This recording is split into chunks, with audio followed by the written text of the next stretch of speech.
Before we come to First Minister's question time, members will wish to join me in welcoming to the gallery the Ambassador of Hungary, His Excellency János Csák.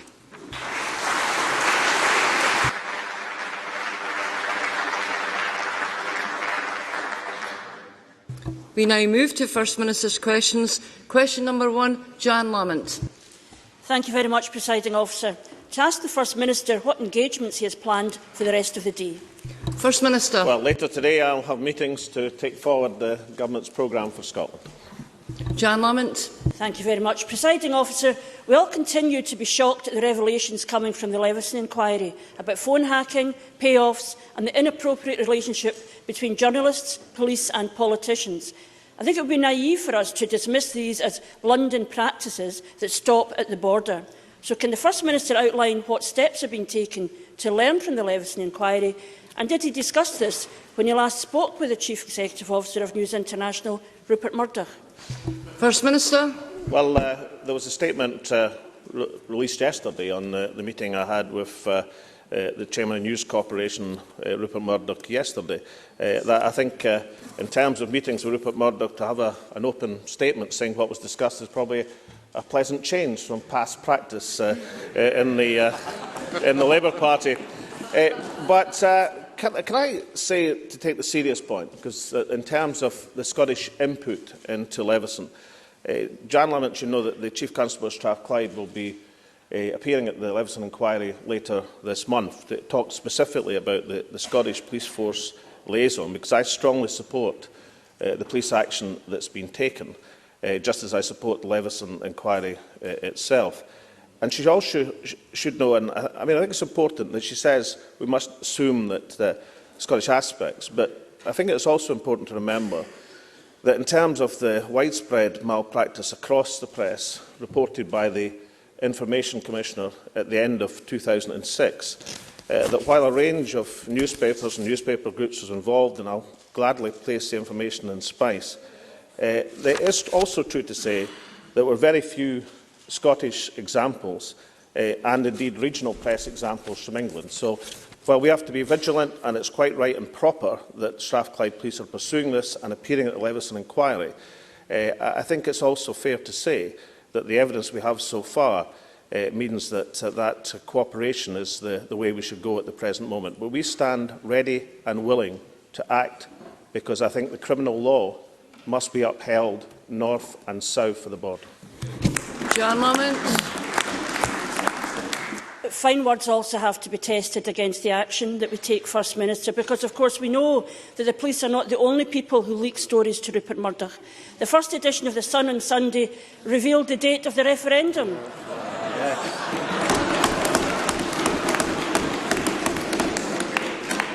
Saturday, October the 18th, 2014, citing a government source. For the sake of a front-page splash, the date was leaked before the consultation is completed, before this Parliament was told, and before the people of Scotland have their say.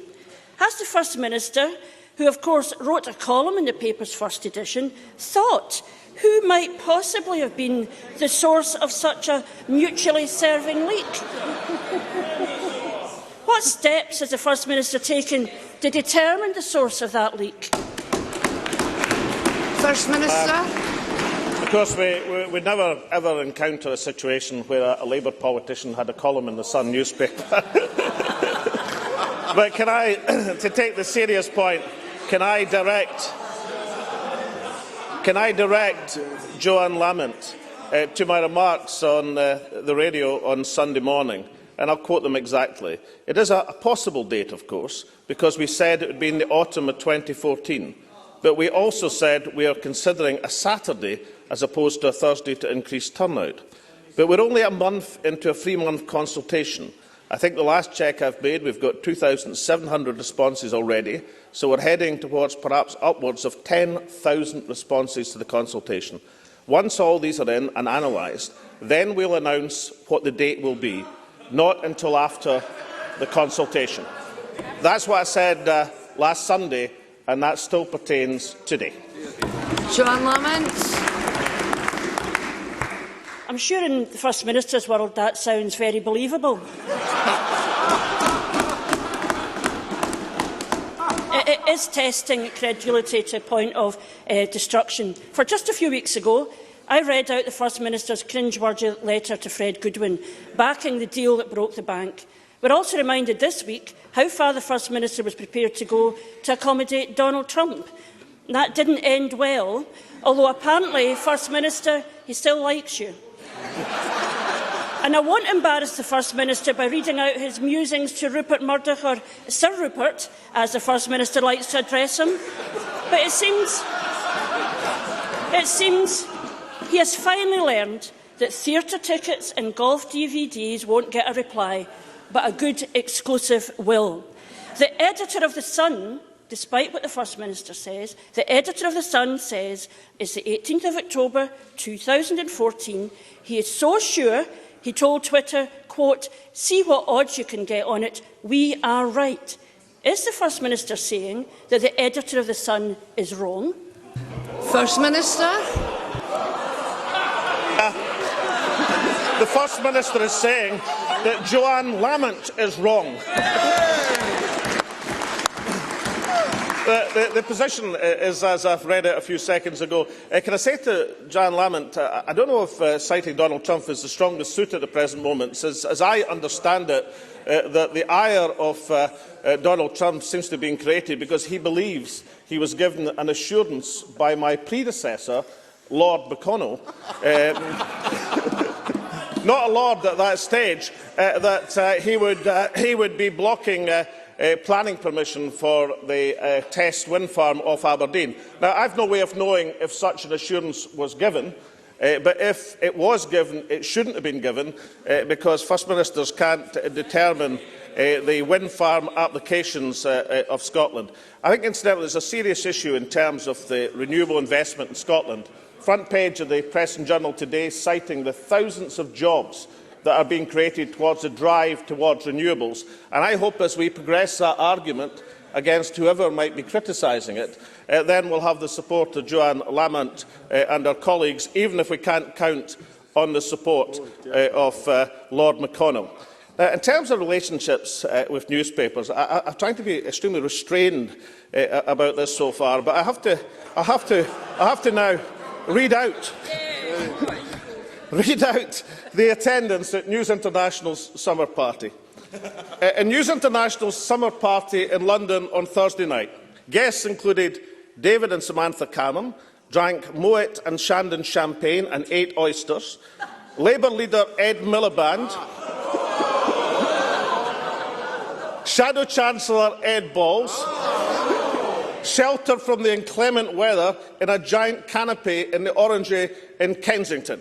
Now, I've got to say that given the enthusiasm for drinking the champagne and eating the oysters, incidentally, all you get in Bute House is a cup of tea and a Tunnock's caramel waver.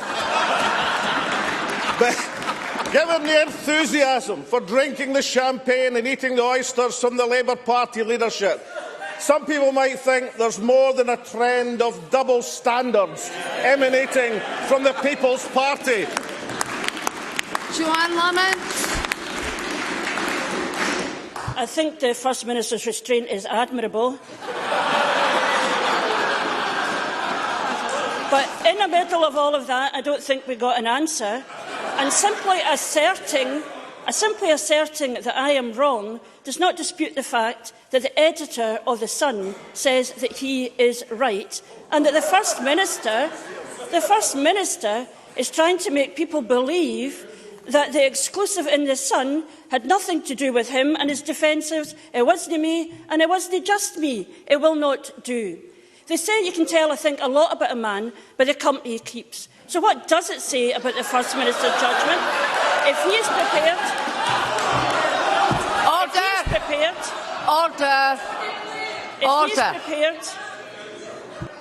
If he is prepared to compromise the referendum for Sir Rupert, compromise our planning system for the Trump, and compromise Scotland's economic future for Fred the Shred.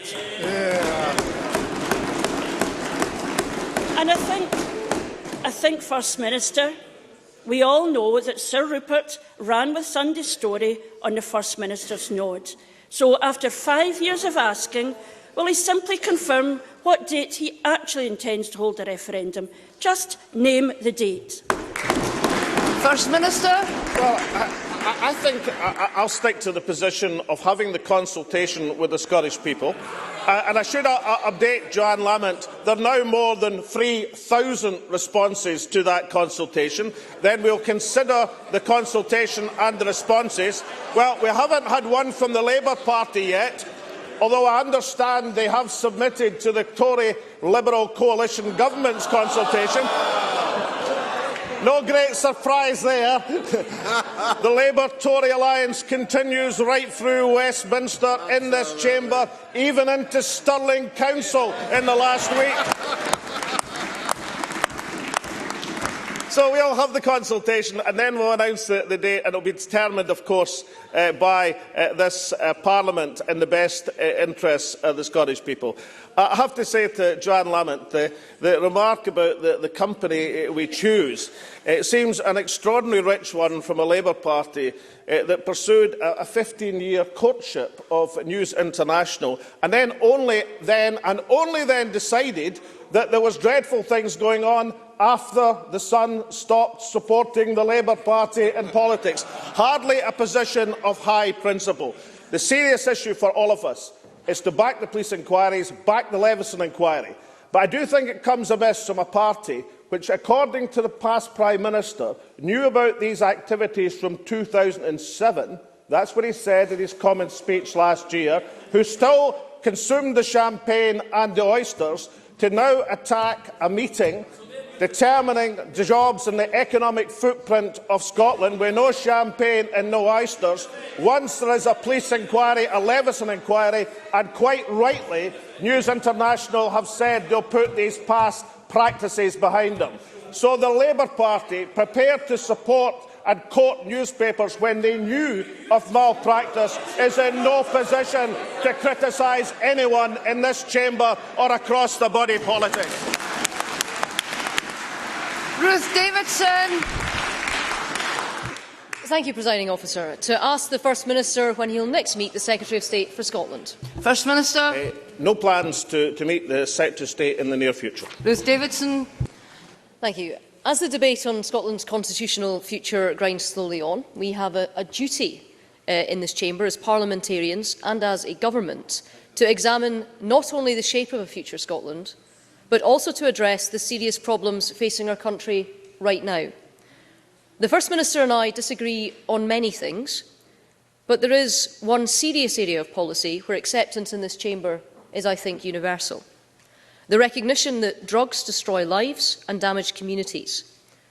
The Scottish Conservatives are proud of their part in creating a new drug strategy for Scotland in 2008, and I recognise the personal commitment of my predecessor Annabel Goldie on this issue.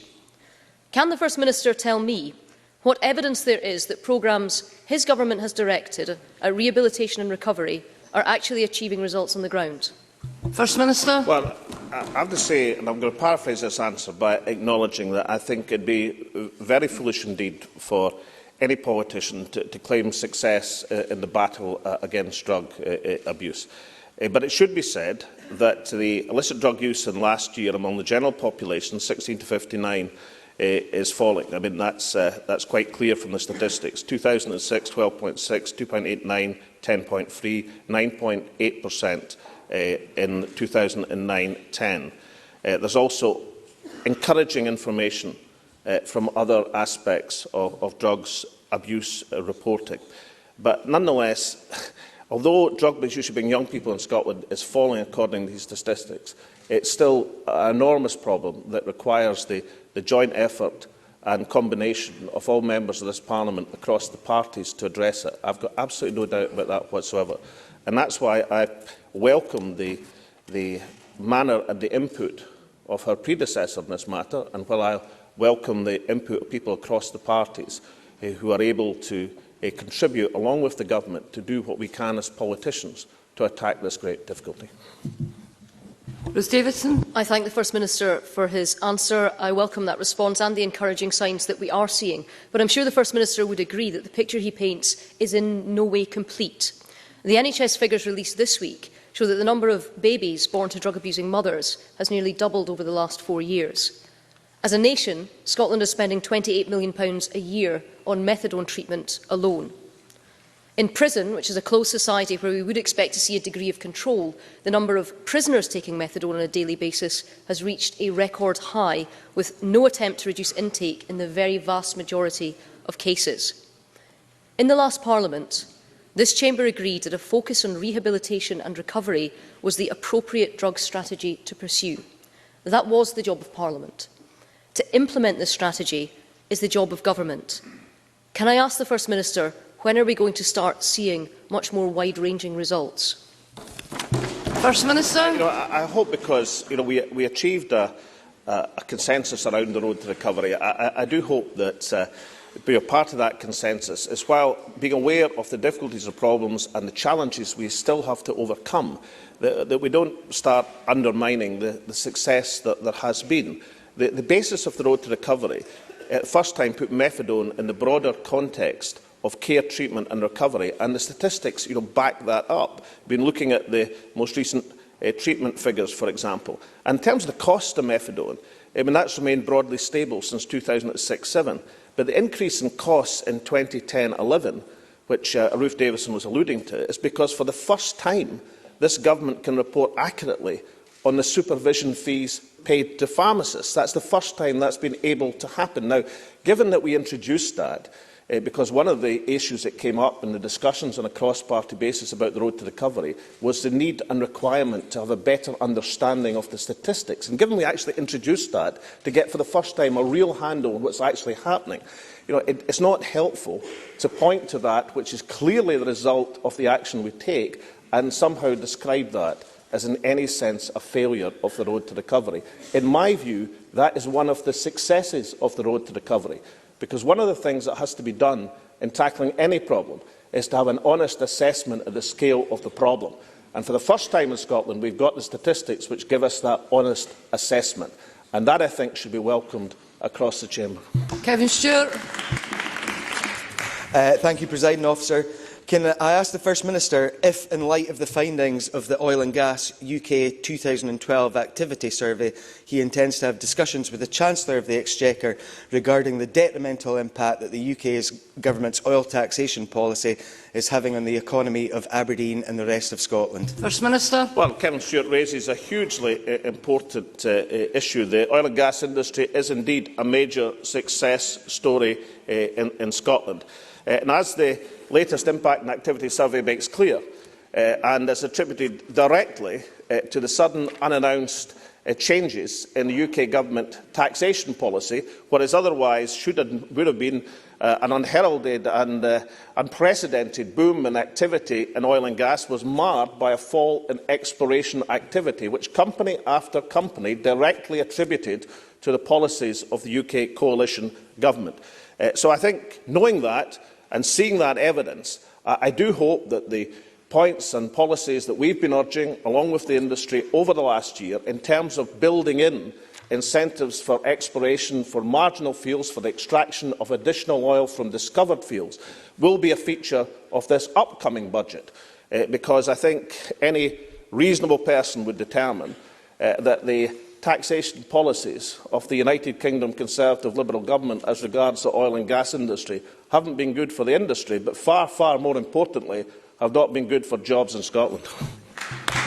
Siobhan McMahon. Thank you.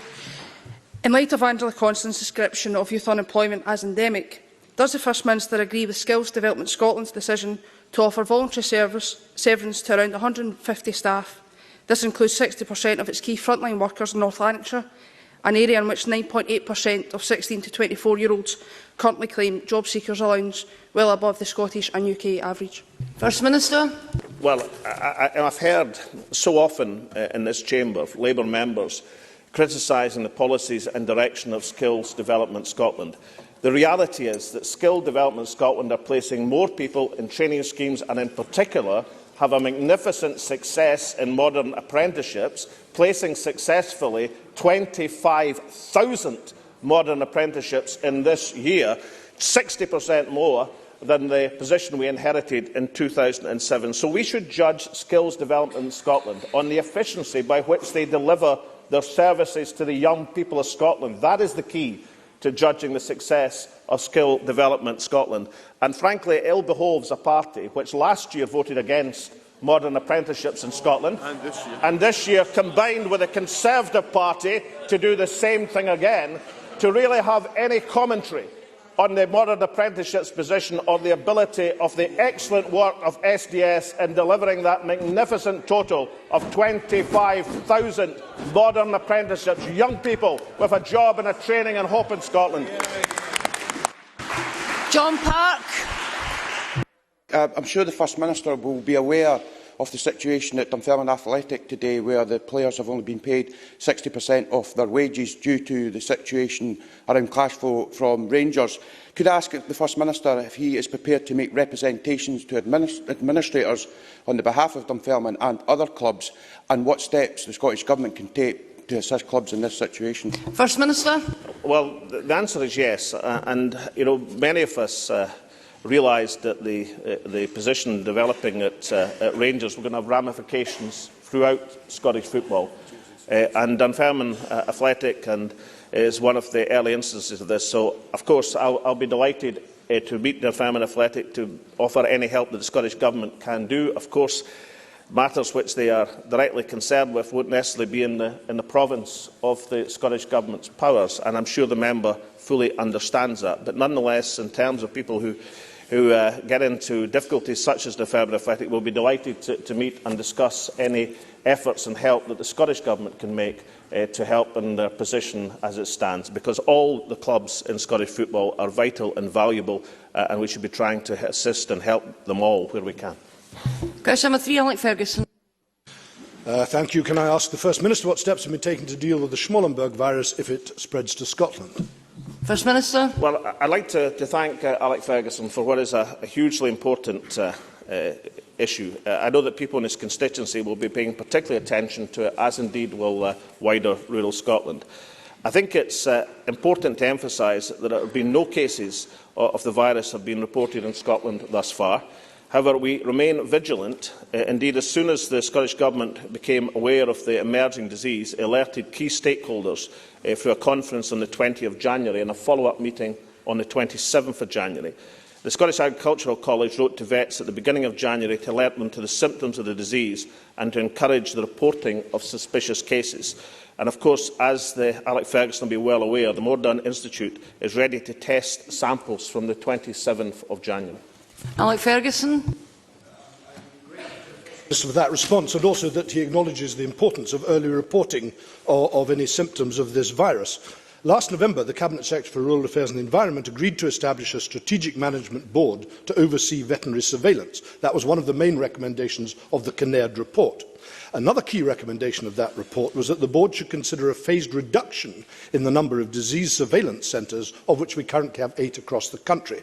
So may I ask the First Minister if he will ensure that no steps are taken to reduce the number of disease surveillance centres without the widest possible consultation and an absolute guarantee that the speed and quality of the service will not be adversely impacted by any changes, given the importance of early detection, diagnosis and reporting in combating Schmallenberg virus and indeed other similar diseases? First Minister. Yes, I can. Alec Ferguson will appreciate it's exactly to get that assurance is why we are considering the recommendations of the review, and he can be absolutely certain that we'll ensure adequate surveillance is in place and trained for future needs. I should have just added, because it is an opportunity, obviously, to do so and gain a wider audience for it, perhaps, that farmers and vets are being encouraged to exercise vigilance and to voluntarily report suspect cases, and testing is provided free of charge by the Mordun Institute. That approach is working well. At this early stage of the lambing season, 3 suspect cases have been reported, but the tests have all proved to be negative.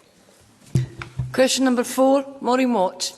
Thank you, Presiding Officer. To ask the First Minister what action the Scottish Government is taking to improve childcare provision. First Minister. Well, the Government has announced a significant investment in early learning and childcare, which includes, of course, the £4.5 million towards early learning and childcare for looked-after 2-year-olds, a further £4.5 million to promote community-based solutions to family support and childcare. That's drawn down from the wider £270 million Early Years Change Fund, which will accelerate and prioritise spend in the early years across the whole public sector. Maureen Watt. I thank the First Minister for that answer, and I know from what he said that he is fully aware of just how important it is to the economy that parents are able to access good quality childcare. It enables parents to go to work, and it is of huge importance in efforts to ensure gender equality in the workforce. Recognising that childcare in Scotland is partially controlled by funding mechanisms determined by Westminster, does he therefore believe that one of the most damaging things the UK Government could have done was to reduce the childcare element of the working tax credit from 80% of costs to 70%, costing the families that rely on it more than £500 per year? And does he believe that if this type of cut is the Coalition's priority, then would it not be far better for everyone if this responsibility for benefits policy was in the hands of this Parliament and Government? Minister. What strikes me as a very substantial and well-argued point. And I was genuinely surprised at the muttering from the Labour benches. Presumably that is a Tory budget policy that they wouldn't have supported if it had come to this Parliament, and has had substantial impact on people and working families in Scotland. I was very concerned and interested in the costs of childcare and daycare, which were reported this Monday, and had a look at the figures, and it is absolutely certain and true that in terms of out-of-school and childminder clubs, that the costs in Scotland are above the English average. However, I think it should be said that nursery provision for both 2-year-olds and under and over 2-year-olds is actually below the English average, and very significantly below the English average in many cases. So we should be aware of that, but we should also be aware that there is a wide divergence in the cost of childcare in a variety of areas and its availability in various parts of Scotland, and we should determine unitedly, I hope, to try and address that. And I was particularly pleased to see the comments from Malcolm Chisholm MSP after the Inspiring Early Years Task Force meeting, giving particular thanks to Harry Burns and others, that politicians across parties can unite across party lines on this issue, as I think indeed we should. But Maureen Watt makes a very important point, and perhaps all of us should aspire, as indeed the report this week said itself, to the situation in the Scandinavian countries, which have by far the benchmark and the highest standards of childcare provision.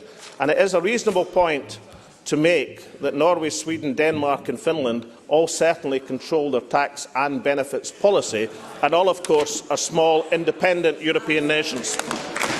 Question number 5, Drew Smith. Thank you, Presiding Officer. To ask the First Minister whether the timetable for reform of the children's hearing system has changed. First Minister. No, it hasn't changed. September is still the target, and indeed the Project Board agreed yesterday that that target remains achievable.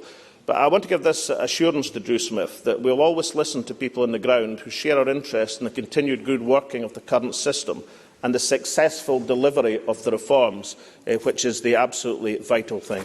Drew Smith. Thank you, Presiding Officer. The National Convener of Children's Hearing Scotland was removed from her post at the beginning of December 2011, and a week later asked the First Minister if the timetable was on track, specifically to have area support teams in place in January 2012. The First Minister said, "I can give that assurance the timetable has not slipped and will not slip." This weekend it was reported that the board who suspended the National Convener are now drawing up contingency plans to re-timetable the reform process. Presiding Officer, if there is a problem at Children's Hearing Scotland, the Children's Minister should account to Parliament for it.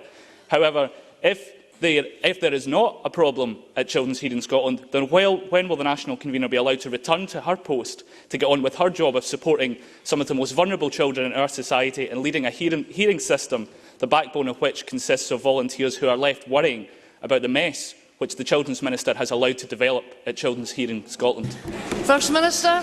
Well, I think Drew Smith should just understand that I cannot, neither can the Children's Minister, comment on a live employment issue for which Children Hearing Scotland are responsible, and that is a fundamental basic of what you can and can't do in a parliamentary system. But perhaps, in order to be helpful to the member, I'll try and provide a bit more detail. There are, of course, 10 projects within the overall delivery programme.